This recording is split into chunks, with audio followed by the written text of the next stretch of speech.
नमस्कार। तीन खबर सबकी नजर में आप सभी दर्शकों का हार्दिक स्वागत है। मैं हूं आपके साथ श्वेता शर्मा। दर्शकों, जिन तीन खबरों पर आज हम चर्चा करेंगे उसमें सबसे पहली खबर हम आपको बताएंगे जिन्हें पूरा देश आज नमन कर रहा है। जी हां, पूर्व प्रधानमंत्री डॉक्टर मनमोहन सिंह। आज मनमोहन सिंह को अंतिम विदाई दी गई, पंचतत्व में विलीन हो गए हैं। दूसरी खबर है मध्य प्रदेश के भोपाल से, जहां सरकारी धन कुबेर के घर और दफ्तर में ईडी कार्रवाई कर रही है। पूरे मामले में ईडी बड़ा खुलासा कर सकती है। तीसरी खबर है छत्तीसगढ़ से जुड़ी, जहां तत्कालीन भूपेश सरकार के आबकारी मंत्री रहे कवासी लखमा के घर पर ईडी ने दबिश दी। ईडी ने लखमा के साथ उनके बेटे और करीबियों के घर पर भी दबिश दी। इन तीन खबरों पर हम विस्तार से चर्चा करेंगे, लेकिन शुरुआत करेंगे पहली और दुखद खबर के साथ, क्योंकि यादों में मनमोहन सिंह। देश के पूर्व प्रधानमंत्री और अर्थशास्त्री डॉक्टर मनमोहन सिंह का 92 साल की उम्र में निधन हुआ। पूर्व प्रधानमंत्री मनमोहन सिंह अपने अंतिम सफर पर पंचतत्व में विलीन हो गए हैं। पार्थिव देह पीएम आवास से कांग्रेस मुख्यालय पर निकली। नेता और कार्यकर्ताओं ने उन्हें भावभीनी श्रद्धांजलि अर्पित की। डॉक्टर सिंह की पत्नी गुरुशरण कौर, बेटी दमन सिंह ने भी उन्हें श्रद्धांजलि अर्पित की है। अंतिम संस्कार दिल्ली के निगम बोर्ड घाट पर किया जा रहा है। पूरे देश में शोक की लहर है। पूर्व पीएम डॉक्टर मनमोहन सिंह के निधन पर सरकार ने 7 दिन का राजकीय शोक घोषित किया है। इसके अलावा कांग्रेस पार्टी ने अपने सभी कार्यक्रम रद्द कर दिए हैं। भारतीय राजनीति और आर्थिक सुधारों में उनका योगदान हमेशा याद रहेगा। मनमोहन सिंह 2 बार देश के प्रधानमंत्री रहे। उन्होंने 2 कार्यकाल 2004 से 2014 तक भारत के प्रधानमंत्री के रूप में सेवा की और देश के विकास में अहम भूमिका निभाई। डॉक्टर मनमोहन सिंह महान अर्थशास्त्री और सादगी से भरे नेता थे। और इसी विषय पर बातचीत करेंगे वरिष्ठ पत्रकार राजकुमार सिंह जी हमारे साथ जुड़ गए हैं।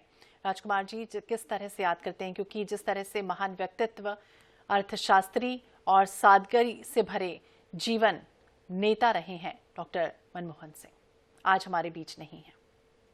देखिए, मनमोहन सिंह जी का आकलन एक प्रधानमंत्री के तौर पर, वित्त मंत्री के तौर पर और एक बेहद सादगी पसंद विनम्र व्यक्ति के तौर पर, 3 चीजों के रूप में, 3 व्यक्तित्वों के रूप में हमको याद कर सकते हैं। विनम्रता उनकी आप गांव में छात्र जीवन से देखें और शिखर तक पहुंचने तक बनी रही। बहुत मुश्किल होता है, सफलता के साथ लोग बनते हैं, उनका व्यवहार बदलता है।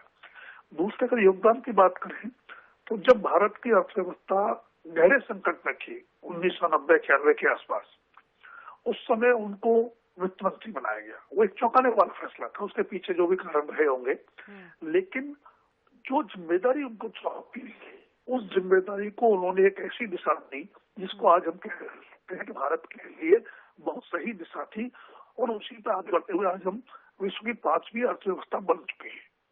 जिस देश में संकट ये था कि आपको सोना गिरवी रखना पड़ा, वो देश अगर लगभग 25 साल बाद, वो 1990-91 की बात है, हम 2024 में बात कर रहे हैं, 35 साल बाद अगर विश्व की 5वीं अर्थव्यवस्था बन चुका है और तीसरी अर्थव्यवस्था बनने के रास्ते पर है, तो मानना पड़ेगा कि जो आर्थिक सुधारों का रास्ता उन्होंने चुना और जिस रास्ते पर देश को लेके गए, वो सही था हमारे लिए। तीसरा, प्रधानमंत्री के तौर पर बात करें तो वो बड़ा चुनौतीपूर्ण दायित्व था। मनमोहन सिंह जी राजनेता नहीं थे, उनके नाम पर चुनाव नहीं लड़ा गया था, चुनाव में उनका चेहरा नहीं था। तो एक तरह से अगर देखें तो वो इलेक्टेड प्राइम मिनिस्टर नहीं थे, नॉमिनेटेड प्राइम मिनिस्टर थे। कांग्रेस और उसके सहयोगी दलों को बहुमत मिला और सोनिया गांधी ने खुद प्रधानमंत्री बनने के बजाय मनमोहन सिंह को बनाना पसंद किया। उसके 2 कारण मोटे तौर पर समझ में आते हैं। पहला, मनमोहन सिंह जी सिख समुदाय से आते थे, जो 1984 के दंगों के बाद कांग्रेस से खफा माना जा रहा था। दूसरा, वित्त मंत्री के तौर पर उन्होंने देश की आर्थिक नीति को एक ऐसी दिशा दी थी जिसके अच्छे परिणाम लोगों के सामने आ चुके थे। और तीसरा कारण अगर ढूंढा हो, जो मुझे लगता है शायद ज्यादा महत्वपूर्ण कारण रहा होगा, कि मनमोहन सिंह जी की जो लॉयल्टी थी, उनकी जो वफादारी थी, उस पर कहीं कोई संदेह की गुंजाइश नहीं थी। ये इसलिए जरूरी हो गया कि 1991 में जब नरसिंह राव प्रधानमंत्री बने राजीव गांधी की हत्या के बाद चुनाव प्रचार, तो नरसिंह उस समय तक गांधी परिवार के साथ अच्छे थे, लेकिन प्रधानमंत्री बनने के बाद वो रिश्ते लगातार खराब होते गए। तो उस अनुभव के मद्देनजर मनमोहन सिंह की जो वफादारी थी और असंदिग्ध वफादारी थी, वो एक उनका बहुत बड़ा गुण था। और मानना पड़ेगा कि 10 साल के प्रधानमंत्री काल में उनके और सोनिया गांधी के वो परस्पर विश्वास के रिश्ते लगातार बने रहे। मीडिया में कई तरह की चर्चाएं तब भी हुई, बाद में भी हुई, लेकिन अभी भी कांग्रेस ने जिस तरह का सम्मान उनके प्रति दिखाया है, हम नरसिंह राव के निधन को भी याद कर सकते हैं, उनके साथ क्या हुआ था, उस समय कांग्रेस का व्यवहार कैसा था, उन सारी चीजों को देखें तो वो रिश्ता बना रहा। मनमोहन सिंह जी का कांग्रेस के लिए योगदान और उससे बढ़कर देश के लिए योगदान, क्योंकि जो रास्ता उन्होंने आर्थिक सुधारों से आर्थिक क्षेत्र में अर्थनीति के तौर पर दिखाया और अमेरिका के साथ परमाणु संधि के जरिए जो विदेश नीति के संदर्भ में दिखाया, उसी रास्ते पर भारत आज भी चल रहा है। भारत आज भी चल रहा है और उनके जो किए गए योगदान है उनको आज देश नमन भी कर रहा है। शुक्रिया बातचीत करने के लिए। और 3 खबर सबकी नजर में अब जिक्र करेंगे दूसरी खबर का, यानी कि मध्य प्रदेश का, जहां सरकारी कुबेर के कितने राजदार। बात की जाए भोपाल की, जहां पूर्व आरटीओ आरक्षक सौरभ शर्मा के घर और दफ्तर पर ईडी ने कार्रवाई की। सौरभ शर्मा के घर समेत 7 ठिकानों से ईडी ने कई दस्तावेज जब्त किए। ईडी को देवास के फॉर्म से 1 साल में 7 करोड़ का ट्रांजैक्शन मिला।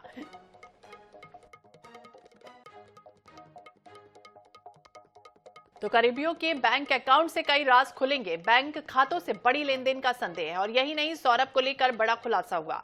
सौरभ शर्मा की मां को प्लॉट गिफ्ट में मिला, साथ ही पत्नी भी दानवीर निकली। पत्नी ने भोपाल में 2.6150 हेक्टेयर भूमि खरीदी, इसमें से 1.012 हेक्टेयर भूमि दान भी कर दी। ये भी बता दें कि छापे में 54 किलो सोने और 11 करोड़ नकदी से भरी कार मिली। साथ ही घर में करोड़ों की चांदी मिली है। तो चांदी लगातार होती रही। सौरभ शर्मा की एक के बाद एक कई दस्तावेज खंगाले जा रहे हैं। टीम लगातार यहां पर जांच कर रही है और अब ये उम्मीद की जा रही है कि और जो खुलासे हैं वो एक के बाद एक होते जा रहे हैं। ईडी ने एसीबी में भी एफआईआर दर्ज कराई थी। 2000 करोड़ रुपए से ज्यादा के घोटाले की बात भी इसमें सामने आ रही है। तो मध्य प्रदेश में लगातार अब तक की सबसे बड़ी जो जब्ती है वो हुई है। राजधानी भोपाल के बहुत चर्चित आरटीओ के पूर्व आरक्षक सौरभ शर्मा के ठिकाने पर इस वक्त मौजूद हैं, जहां पर कल सुबेरे से ही ईडी की टीम ने यहां छापेमार कार्रवाई की थी। उस छापेमार कार्रवाई के बाद एक जो खुलासा होने की बात है वो लगातार देखी जा रही थी। पहले हम आपको तस्वीरें दिखा दें। यहाँ पर उत्तर प्रदेश की जो कई चीजें हैं वो यहाँ पर देखने में आ रही है कि जो कागजात हैं उसमें देखा जा रहा है कई बड़ी कंपनी के जो दस्तावेज हैं वो यहाँ पर हैं। दिव्या तिवारी जो कि सौरभ शर्मा की पत्नी है, हालांकि उन्होंने अपना सरनेम नहीं बदला, वो यहाँ पर भी उनकी फाइल जो है तो वो देखी जा रही है। दिव्या तिवारी मैम के नाम से एक आईटीआर की एक जो फाइल है वो देखी गई है। शरद जायसवाल जिसका नाम भी निकल कर आया था कि इस जो कहीं ना कहीं के जो तमाम जो सहयोगी हैं उसमें शरद जायसवाल का नाम भी है। साथ साथ अगर बात करें तो यहाँ पर नोट गिनने की जो मशीन है वो भी इस रूप में देखी गई है। तो देखिए कितना धन यहाँ पर आता होगा और किस प्रकार से डेली की यहाँ पर गिनती होती होगी। ये तमाम चीजें जो है वो कहीं ना कहीं ये बता रही है कि कितनी बड़ी मात्रा में यहाँ पर जो है वो जो है यहाँ पर काम हो रहा होगा, किस प्रकार से यहाँ पर काम था। फिलहाल जिस प्रकार से जो चीजें निकली हैं उसको लेकर के तमाम जो आला अधिकारी हैं वो यहाँ पर पहुंचे थे और जांच कर रहे थे। और देखिए सबसे बड़ी बात है कि अलग अलग कंपनियों के यहाँ पर दस्तावेज मिले, अलग अलग प्रकार की चीजें जो है यहाँ पर देखने में आई हैं। इस वक्त हम पहले आपको वो कुछ तस्वीरें दिखा दें कि जहाँ पर बड़ी मात्रा में एटीएम के कार्ड जो है वो यहाँ पर देखे गए। एटीएम कार्ड यहाँ पर पड़े हुए हैं जिनके कल जिस प्रकार से जो है वो यहाँ पर चीजें मिली थी। 3 जो दरवाजे खोलने की बात कही गई थी, शायद ये 3 वही अलमारियां हैं कल जिनके गेट जो हैं वो खुलवाए गए थे। फिलहाल ईडी की टीम लगातार सब एंगल से लेकर जांच कर रही है और कोई भी ऐसा एंगल नहीं छोड़ना चाहती है जिससे कि आरोपी जो अभी फिलहाल फरार बताया जा रहा है सौरभ और उसकी पत्नी दिव्या, उसको लेकर के तमाम जो काम प्रयास हैं उसको भारत लाने के साथ साथ जो अलग अलग जो डिपार्टमेंट हैं वो इस मामले में जुड़ गई कि जल्द से जल्द इस मामले का बड़ा खुलासा हो सके। आखिर सौरभ शर्मा के पीछे किन लोगों का हाथ है उन तक भी टीम पहुंचने की कोशिश कर रही है। कैमरा पर्सन हरिवल्लभ चौबे के साथ प्रदीप तल्ला, न्यूज़ 24/7 भोपाल। इसके ठिकानों पर लगातार दबिश दी गई और हालांकि अब देखना होगा कौन कौन से और खुलासे होते हैं, क्योंकि करोड़ों की चांदी मिली, सोना चांदी और कैश बरामद एक के बाद एक हो रहा है। दस्तावेज खंगाले जा रहे हैं, प्लॉट तक की भी बातें सामने आई। कौन है इसके पीछे, फिलहाल देखना होगा। और अब बात करेंगे सरकारी कुबेर के कितने राजदार की बात, छत्तीसगढ़ की, जहां एक बार फिर ईडी एक्शन मोड में नजर आ रही है। भूपेश सरकार में आबकारी मंत्री रहे कवासी लखमा के घर पर ईडी ने दबिश दी। ईडी की टीम ने रायपुर के धर्मपुरा स्थित घर में छापा मारा, तो वहीं सुकमा में भी कवासी के बेटे यानी कि हरीश लखमा के घर पर ईडी की टीम पहुंच गई। पूरा मामला शराब घोटाले से जोड़कर देखा जा रहा है, हालांकि अभी इसकी आधिकारिक पुष्टि नहीं हुई है। सुकमा में जिला पंचायत अध्यक्ष हरीश कवासी और नगर पालिका अध्यक्ष राजू साहू के घर पर ईडी ने दबिश दी। जहां पर ईडी की टीम ने रेड की है, वहां पर बड़ी संख्या में सीआरपीएफ के जवानों को तैनात कर दिया गया है। रायपुर में लखमा के करीबी सुशील ओझा के घर पर भी छापेमार कार्रवाई जारी है। पूरे मामले को लेकर पूर्व विधानसभा अध्यक्ष धर्मलाल ने कहा कि हमारी सरकार भ्रष्टाचार के आरोपियों पर लगातार कार्रवाई कर रही है। तो छत्तीसगढ़ में शराब घोटाले मामले में ईडी जांच कर रही है। ईडी ने एसीबी में एफआईआर दर्ज कराई है, जिसमें कहा गया है कि कई तरह के घोटाले हुए हैं। तत्कालीन भूपेश सरकार के कार्यकाल में कई अफसर अवैध सिंडिकेट के जरिए घोटाले को अंजाम दे रहे थे। हालांकि फिलहाल आधिकारिक पुष्टि नहीं हुई। ज्यादा जानकारी के लिए बात करेंगे, मोहम्मद हसन हमारे सहयोगी हमारे साथ जुड़ गए हैं। हसन, क्या कुछ जानकारी, कहां पर टीम पहुंची है, कैसे इनपुट मिला, इसके आधार पर कितने अधिकारी यहां पहुंचे हैं और अब तक क्या कुछ हुआ जांच में? बिल्कुल श्वेता, देखिए छत्तीसगढ़ का बहुचर्चित शराब घोटाला 2000 करोड़ रुपए से ज्यादा का शराब घोटाला है, यह किसी ने भी भूला नहीं है। और अब ईडी शराब घोटाले को लेकर के एक्शन में आ गई। दरअसल ईडी की टीम ने आज सुबह 5 बजे छत्तीसगढ़ के 2 अलग अलग जिलों में कुल 4 ठिकानों पर जो है ये छापेमारी कार्रवाई की गई। जिस प्रकार से पहले देखा गया था शराब घोटाले के मामले में कारोबारी अनवर डेभर, आबकारी आयुक्त एपी त्रिपाठी और अब उसके बाद आखिरकार कांग्रेस शासनकाल में रहे आबकारी मंत्री कवासी लखमा जो है अब ईडी की गिरफ्त में आ गए। उनके निवास स्थान पर ईडी की टीम ने आज सुबह 5 बजे छापेमारी कार्रवाई की। साथ ही उनके बेटे हरीश कवासी लखमा उनके सुकमा स्थित शासकीय आवास जो कि स्टेडियम के पास है सुकमा में, वहां पर सुबह ईडी की टीम पहुंची।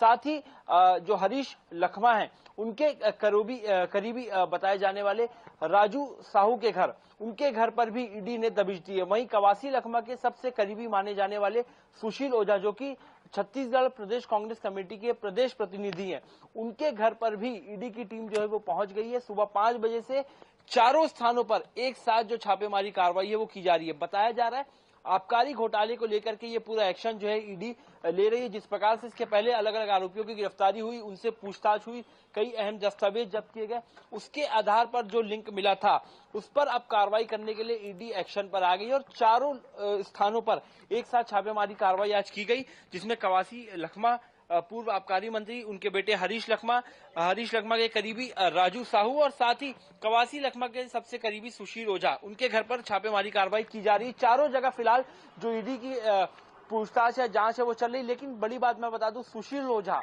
इस वक्त वे अपने घर पर मौजूद नहीं है। आज सुबह 5 बजे ईडी की टीम जब उनके निवास पर पहुंची है, उनका निवास है जहां पर सीआरपीएफ के जवान आपको तस्वीरों में दिखाई देंगे। अंदर 2 ईडी के अधिकारी है जो उनके परिजन, उनके भाई, उनके जो काम करने वाले नौकर चाकर हैं, उनसे जो पूछताछ है वो यहाँ पर जो ईडी के अधिकारी हैं वो कर रहे हैं। लेकिन सुशील ओझा जो है टीम के पहुंचने से पहले ही अपने घर से गायब हो गए हैं। अब तक उनके बारे में कोई जानकारी नहीं मिली कि सुशील ओझा आखिरकार कहाँ छुपे हुए हैं, कहां पर वे मौजूद है, ना ही वे किसी तरीके से उनसे कोई संपर्क हो पाया है। सुशील ओझा के नहीं होने पर उनके भाई, उनके परिजन और उनके घर में काम करने वाले लोगों से जो ईडी की टीम है वो पूछताछ कर रही है कि आखिरकार अब तक जो कयास लगाए जा रहे हैं कि छत्तीसगढ़ में जो आबकारी घोटाला हुआ उसी के चलते ही इन चारों स्थानों पर रेड कार्रवाई जो है वो ईडी की चल रही है। जांच के बाद कई बड़े तथ्य जो है वो निकल करके सामने आ सकते हैं। तो बड़े तथ्य निकलकर सामने आते हैं और छत्तीसगढ़ शराब घोटाला एक वित्तीय घोटाला हसन इसे कहा जा रहा था, जिसमें कहा जा रहा था कि अवैध तरीके से कई जो नेता हैं, कई लोगों के नाम इसमें शामिल आए थे। अवैध तरीके से जो सिंडिकेट है वो चलाने की कोशिश कर रहे थे। अब क्या नाम इसमें और सामने आए हैं, और ये भी बताइए कि हरीश लखमा के यहाँ पर जब ईडी की टीम पहुंची तो वो वहां पर घर पे मौजूद थे?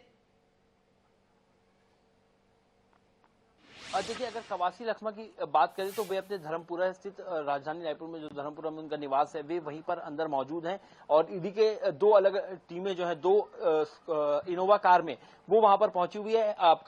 पूर्व आबकारी मंत्री कवासी लखमा से वहां पर लगातार पूछताछ की जा रही है, दस्तावेज खंगाले जा रहे हैं। वे राजधानी रायपुर में मौजूद है। वहीं उनके बेटे हरीश लखमा वो सुकमा में स्टेडियम के पास से उनके शासकीय आवास जो है वे वहां पर मौजूद है। उनसे अलग ईडी की टीम जो है वो पूछताछ कर रही है। साथ ही जो राजू साहू हरीश लखमा के करीबी, उनसे भी जो पूछताछ है वो ईडी की टीम करी। वे भी अपने घर के आवास में जो है मौजूद है, लेकिन सुशील ओझा जो है ये अपने निवास में मौजूद नहीं है। अब तक ये पता नहीं चल सका कि ये कहां पर है और जब ईडी की टीम पहुंचती है तो यहाँ पर केवल उनके परिजन जो है वो मिलते हैं। हालांकि उनकी जो गाड़ी है वो आपको तस्वीरों में दिख रही है, गाड़ी जो है वो उनके घर के बाहर ही है, लेकिन सुशील ओझा जो है वे अपने निवास में मौजूद नहीं है। अब ऐसे में ईडी जो है उनके परिजनों से पूछताछ कर रही है, लेकिन कहीं ना कहीं अब बताया यही जा रहा है कि 2000 रुपए का कथित शराब घोटाला, इसी मामले को लेकर के ईडी ने अपनी जांच तेज कर दी है। और अब अनवर ढेबर, एपी त्रिपाठी, इनके बाद अब कौन कौन इसकी जद में आता है फिलहाल देखना होगा। नजर बनाए रखिए और पल पल की अपडेट आपसे लेते रहेंगे। बहुत बहुत शुक्रिया जानकारी के लिए और बातचीत करने के लिए। तो आरोपियों पर लगातार कार्रवाई की जा रही है।